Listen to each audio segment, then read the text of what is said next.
পরি বারবার অরির কাছে যাওয়ার চেষ্টা করছে আর চেরি ওকে বারবারই বাধা দিচ্ছে, ওর পায়ে কামড় দিয়ে ওকে তাড়াই দিচ্ছে। এই চেরির জন্য অরির কাছে অন্য কোনো পাখি যেতেই পারে না। বাকি পাখিগুলোও অরির সঙ্গে খেলা করতে চায়, ওরা বুঝে যে অরি ওদের কিছু বলবে না, কিন্তু চেরির জন্য কেউ অরির কাছে যাইতে পারে না। পরি যতবারই অরির কাছে যাওয়ার চেষ্টা করছে, চেরি ততবারই ওকে কামড় দিয়ে অরির কাছ থেকে সরাই দিচ্ছে। চেরি অরিকে এত ভালোবাসে যে ওর পাশে কোনো পাখি ও সহ্য করতে পারে না। কিন্তু আমি একটা জিনিস বুঝতে পারি না, চেরি অরিকে এত ভালোবাসে, অরির সঙ্গে সঙ্গে থাকতে চায় সব সময়, অরির সঙ্গে খেলা করতে চায়, কিন্তু তারপরেও অরিকে ও মারে কেন? চেরি সুযোগ পাইলেই অরিকে কামড় দিবে। চেরির কামড়ে কিন্তু অনেক ব্যথা লাগে, অরি করে চিল্লাই উঠবে, কিন্তু তারপরেও চেরিকে কিছু বলে না।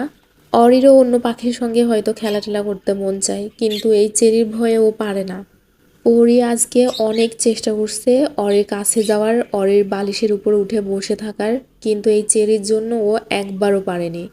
এই যে অবস্থা, কিভাবে পরির লেজ কামড়ায় ধরছে। চেরি কি পরিমাণে ফাজিল, চেরি যদি এরকম মারামারি না করতো বাকি পাখিগুলোও অরির সঙ্গে খেলা করতে পারতো। চেরি অরির ভাগ কাউকে দিবে না।